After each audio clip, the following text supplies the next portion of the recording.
এরা কারা? আরে বাবা দেখো না কি লুক দিছে, দেখে মনে হইতেছে চোখ দিয়ে সামনের ব্যাটারে খাইয়া লইব। আর দ্বিতীয় বেডি মনে হচ্ছে যে নাক দিয়া গুতাইয়া এই ব্যাটারে শেষ করে লইব। তবে হ্যাঁ, সামনের বেটা হেদারে এরকম সাউনি দেখায় মনে হয় ডাইরেক্ট লাইন শুরু হয়ে গেছে গা।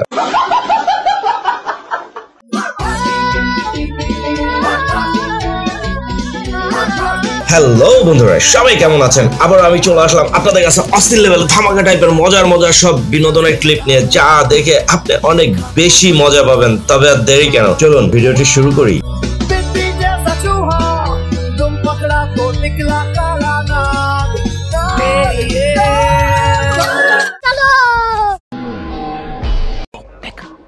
लेकिन ये साला कर क्या रहा है यहाँ पे? ভাই এমন একটা ভিডিও দিলাম যে সুন্দরী বেটিদের উপরে আর ক্রাশ খাইবেন না, কারণ সুন্দরী বেটিরাও এমনটা করে।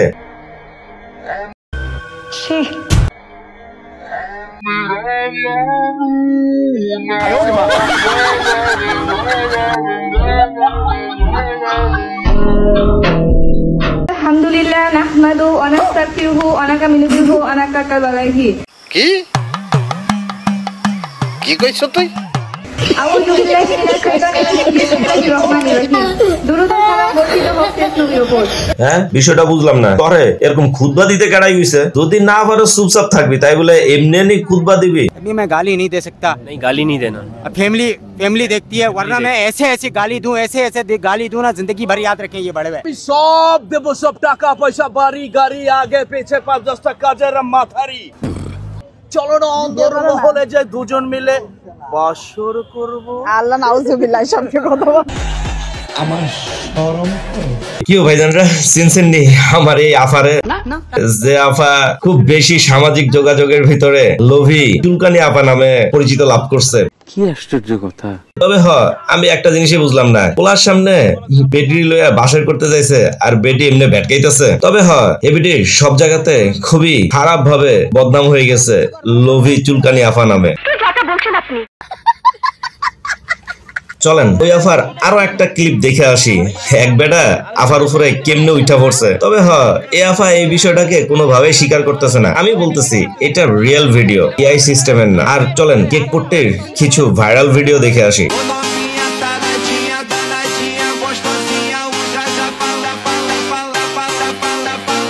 এত কিছুর পরে সাধারণ জনগণের কি রিঅ্যাকশনটা ছিল দেখেন।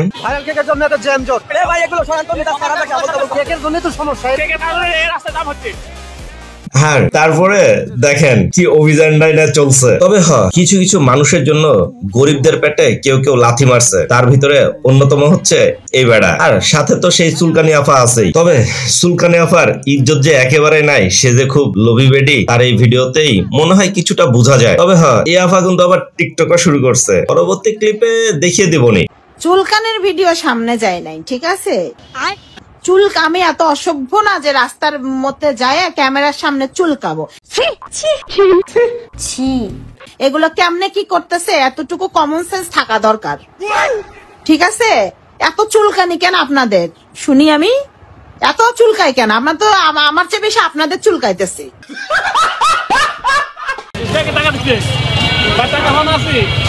আর এদিকে এক লাখপতি গাড়ি নিয়ে আসছে কেক বিক্রি করার জন্য। তবে সবাই তার কেক খায় যে যার মতো চলে গেছে। সবাই ভাবছিল যে উনি কেক সবাইকে ফ্রি দিচ্ছে। আমি যে বলেছিলাম গরিবদের পেটে লাথি মেরছে, এই যে দেখেন একজন গরিব উদ্যোক্তার কষ্টের কথা। যদি শুকনা গুয়া ভাইরাল করে দেয় তাহলে পাবলিক খাওয়ার জন্য ব্যস্ত হয়ে পড়ে। তাইলে এইটা কিসের ভাইরাল? আমি তো এইটাই বুঝি না। 10 টাকার একটা কেক, তারপরে দিয়ে খাইয়া দেখেন, আপনারা পরীক্ষা করে দেখেন কিসের কেক। কিন্তু চাওয়া দেখেন তো প্রতিটা দোকানদারের পেটের মধ্যে লাথি দিছে এই জাকির। আর এদিকে কেকের সমন্বয়ক অথবা বলা যেতে পারে কেকের উপদেষ্টা, সে সবাইকে নিয়ে দেখেন কি শুরু করছে। তবে যেটাই বলি না কেন, সে এইটা করার পরেও লাস্টে মিলাদও পড়িয়েছে। তার প্রমাণ হচ্ছে এই যে এখান থেকে উঠে যেতে হবে, নাহলে আমাদেরকে অন্য একটা জায়গায় খুঁজে নিতে হবে। হ্যাঁ, মেলার মতো যেন আমরা করে নেই, ওখানে ওনার বস। বিষয়টা এরকম। এখন আমরা দেখেন, আমরা কিন্তু জমাই ফেলছি জায়গাটা। কারণ আমাদের কি এই জায়গা ছেড়ে যাওয়া কি ইয়া পায়? কোনোভাবেই সম্ভব না। ইয়া নবী সালাম আলাইহি আলাইকা ইয়া রাসূল সালাম আলাইকা। না ভাই আমি নেশা মেশা করি না ভাই, গাঁজা তো সবাই খায়, গাঁজা কি নেশা?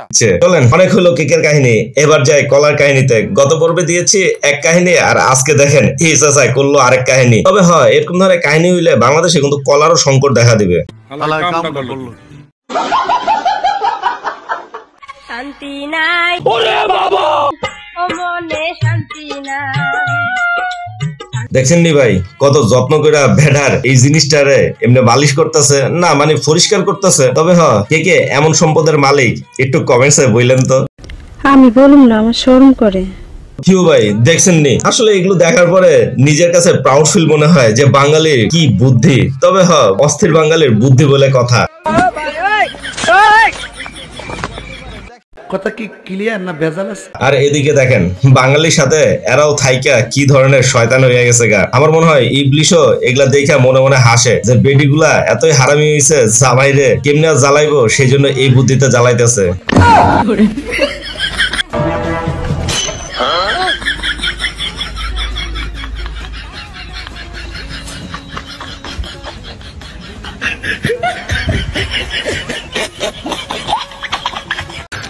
तू समझा? हाँ नहीं तू समझा नहीं।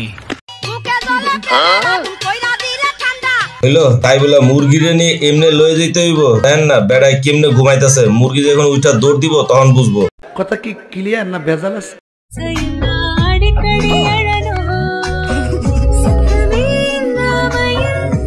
এই ভিডিওটা কেন দিলাম? আরে ভাই আল্লাহর কাছে দোয়া করি যে আল্লাহ অভাব যদি দাও তাহলে এমন ধরনের অভাব দিও ডুপ্লেক্স বাড়ি সহকারে।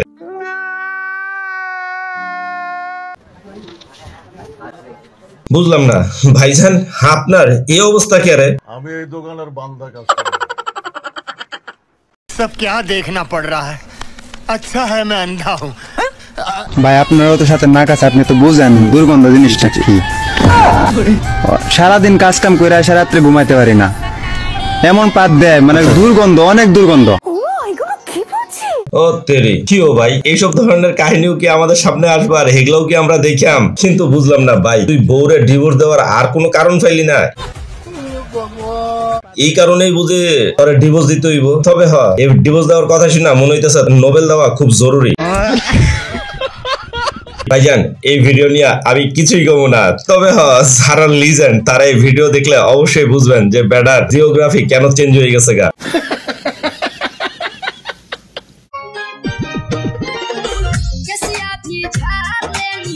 ভাই এখানকার কাহিনীটা কে কি ফলো করছেন সেটা জানি না, তবে আমি চিন্তা করতেছি পুলিশ দাঁড়াই থেকে মনে মনে কি চিন্তা করতেছে।